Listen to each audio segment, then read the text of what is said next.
अस्सलाम वालेकुम किसान दोस्तों, मैं जी हामिद अली। आप देख रहे हैं अपना YouTube channel Kisan agri info and Facebook page.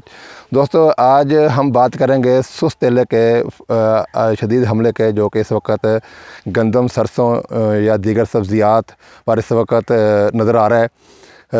अगर क्या आपकी फ़सल में भी ये कीड़ा नज़र आ रहा है कि आपकी गंदम पे या आपके कनोले राई पे भी ये कीड़ा नज़र आ रहा है, तो हम इसका तदारक कैसे करें, इसका हमला कब होता है और इसका नुकसान कितना हो सकता है। अगर आप चाहते हैं कि आपकी फ़सल इस सुस्त तेले से महफूज रहे, किस तरह इसका हल करना है, तो आप ये वीडियो लाजम देखिएगा। ये वीडियो आपके लिए बहुत फ़ायदेमंद साबित होगी।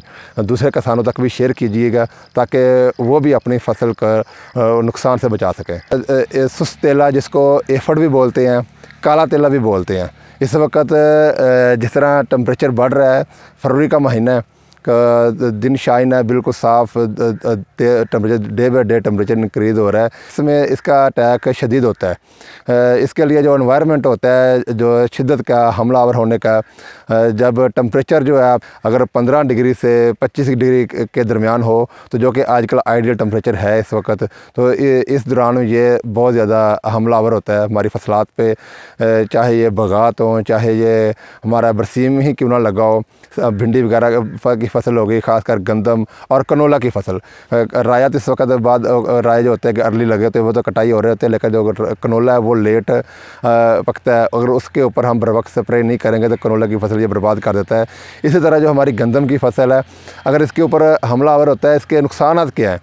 जब आपको तस्वीर में भी नज़र आ रहा होगा, जब ये गंदम पे ऊपर हमलावर होता है, इसके साथ इसके सिटों के दरमियान जो पत्ते भर जाते हैं, कनोले के ऊपर भी इस तरह उसके टहनी है उसके साथ होता है, फलियों के ऊपर होता है। जब अगर हम गंदम की बात करें, जब ये हमलावर होता है, इससे जो सबसे बड़ी बात ये रस्ट उठता है पत्तों का और तनों का, जिससे फसल कमज़ोर होती है। और यही स्टेज होती है जब गंदम या कोई भी फसल है कि वो अपना फल बना रही होती है, मतलब गंदम गोप पे होती है, सिटा निकाला हुआ होता है, अपने अंदर दाने को तैयार कर रही होती है। अगर कनोला या राया है, उसके फलियों के अंदर जो दाना बन रहा होता है, अगर इस स्टेज पे अगर इसका हमला होता है तो उसकी वजह से वो फसल कमज़ोर हो जाती है, उसकी पैदावार बहुत ज़्यादा अफेक्ट होती है। फिर दूसरा ये उसके ऊपर लेसदार मादा छोड़ता है, पत्तों के ऊपर लेसदार मादा छोड़ेगा। जिस तरह ये पत्ते हैं, इनके ऊपर ये देखो, अभी ये पत्ता मैं दिखाता हूँ आपको, इसके ऊपर हमला शुरू हो चुका है। इसके पीछे आपको ऑयली पत्ता अगर नज़र आए ना, ये समझ लें कि निशानी है कि अब हमला इसका शुरू हो चुका है। ये पहले लेस छोड़ेगा, यही हमारे लिए नुकसान का बायस बनता है। यही ज़्यादा बड़ी वजह होती है इस तेले की कि ये लेस जब छोड़ेगा, इसके ऊपर फफूंदी लगेगी, जिससे पत्ता ब्लैक हो जाएगा। जब पत्ता ब्लैक हो जाएगा, पौधा जो है रोशनी पौधे को पूरी मिलती, पौधा अपनी खुराक नहीं तैयार कर पाता, पौधे का खुराक बनाने का अमल जो होता है वो स्लो हो जाता है, क्योंकि जब तक फोटो अपने सूरज की रोशनी मुकम्मल उसको उसकी ज़रूरत के मुताबिक ना मिले, तो पौधा अपनी जो मतवाज़न नशोनमा या फ्रूट तैयार करने की सलाहियत खो देता है। इसलिए इसका तदारक करना बहुत ज़्यादा ज़रूरी है। बायो कंट्रोल में तो इसमें वो रेड बेटी होता है, एक कीड़ा होता है छोटा सा लाल सा, वो इसको खाता है, वो उसके भी मिलते हैं। या फिर इसके ऊपर गंदम के ऊपर रस्सी फेरने का अमल करते कहते हैं, रस्सी फेरी जाए। लेकिन और एक और होता है पानी का छिड़काव किया जाए, इससे नीचे गिर जाता है, लेकिन मौसर कंट्रोल नहीं है। अब शिद्दत बहुत ज़्यादा होती है, हमने इसको कंट्रोल बहुत करना बहुत ज़रूरी है, क्योंकि अगर हम इसका कंट्रोल नहीं करेंगे, जो हमारा नुकसान होगा ना, वो कम से कम भी 30% से 50% यह नुकसान करता है। बाद औक़ात आप देखेंगे, खासकर जहाँ फसल गिर जाए तो वहाँ फसल के आप जब भरियाँ उठाते हैं गंदम के, वज़न नहीं होता बिल्कुल, वो वाकई वो 50% से ज़्यादा नुकसान कर चुका होता है। उसका दाना पिचक जाएगा, वज़न नहीं आएगा, क्वालिटी नहीं होगी। इसके लिए हमें ज़रूरी है, ख़र्च नहीं है स्प्रे का। अगर हम इसका कीमियाई तदारक करते हैं तो कोई ख़र्च नहीं है। आप इसके कीमियाई तदारक करने के लिए आपने एसीटामेप्रिड लें, ये बड़ा मौसर ज़हर है।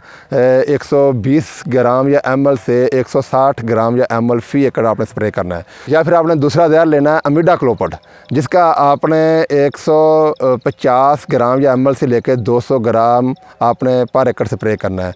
तीसरा ज़हर है थायोमेथाक्सम, वो आपने 50 ग्राम पर एकड़ आपने स्प्रे करना है। इन तीनों में से कोई भी आप ज़हर ले लें, उसका आप स्प्रे करें। इससे ये अगर एक स्प्रे से भी अगर आपको दूसरा स्प्रे भी करना पड़ता है, तो दूसरा दूसरा स्प्रे का वक्फा जो होगा आपका 10 से 15 दिन बाद आप दूसरा 12 दिन बाद दूसरा स्प्रे रिपीट कर दें। इसका खर्चा नहीं है, 400-500 को 600 रुपये खर्चा होगा पर एकड़, लेकिन आपकी 50% जो पैदावार या फसल है उसको यह ज़रूर बचा लेगा। हाँ, अगर आपके पत्ते ऑयली हो चुके हैं, आपके पत्ते ऑयली हुए नज़र आ रहे हैं, आपकी फसल में काले होने शुरू हो रहे हैं, साथ आपने फंजीसाइड लाजमी शामिल कर लें। आप थायोफ्रेट बेशक कर लें 250 ग्राम, आप उस समय सल्फ़र भी डाल सकते हैं 250 ग्राम, आप उस समय वो स्कोर वाला ज़हर है जो है वो भी आप शामिल कर सकते हैं ताकि जो रस्ट वाली फफूंदी है वो ना फैले और ये वो पत्ते ब्लैक होने से रुक जाए। क्योंकि अगर आप बर वक्त अगर आपको पत्ते के ऊपर ऑयली हुए नज़र आ रहे हैं, हम स्प्रे नहीं करेंगे तो वो फफूंदी लाजमी लगनी, बेशक तेला ख़त्म हो जाएगा लेकिन उसका लेज़र मादा जो है उसको फफूंदी लगेगी, वो ब्लैक हो जाएगा, जिससे हमारे फसल के जो है ना, इसलिए इसका स्प्रे आप ज़रूर करें। इसको आपने इसका तदारक बहुत ज़्यादा ज़रूरी है। इसके लिए हमें ज़रा सी भी बेहतियाती करने की ज़रूरत नहीं है। आप हर दूसरे दिन अपनी फसल का विज़िट करें। अगर आपके पास गंदम लगी है, कोई सब्ज़ी लगी है, इवन कि आपका बरसीन भी लगा तो बरसीन के ऊपर भी नज़र आएगा। मैं वीडियो के अंदर कोई तस्वीर डालूँगा, आप उसका पहचान भी कर सकते हैं कीड़ा ये किस तरह का कीड़ा होता है। तो इसका जो तदारक करना बहुत ज़रूरी है, तभी हमारी जो की हुई मेहनत है, जिसको हमने फसल को 50 मन या 60 मन के लिहाज से टारगेट रख के अगर हमने अपनी फसल को मेहनत की है तो वो ना रायगा हो जाए। शुक्रिया दोस्तों, अगर आपको ये मेरी वीडियो पसंद आती है तो मेरे चैनल को सब्सक्राइब भी करें, हमारे फेसबुक पेज किसान एग्री इन्फो को फॉलो भी करें। बहुत बहुत शुक्रिया। अल्लाह हाफिज़।